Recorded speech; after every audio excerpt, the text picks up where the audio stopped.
Bro, you know what would probably be way more fun than playing chess? Cheating at chess. What do you mean? Like imagine we're playing and then you can be like, oh would you look at that, my pawns found Jesus and now they're all bishops. Lamau, hey welcome back. While you left to get a snack, those 6 pieces you'd captured slipped their guards, tunneled to safety and emerged right in the middle of your royal palace.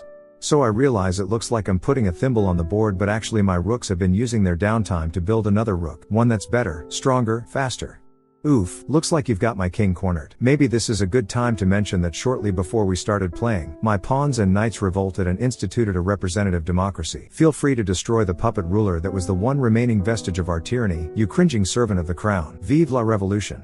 This is so good. We need to create a new game, cheating chess, where you can make up any new thing you want, as long as you can justify it, as in the above examples, by a plausible mechanism. I love coming up with these scenarios. There's so many possibilities. Sorry, your kingdom experienced a debilitating outbreak of plague and now your defenses are shattered, leaving the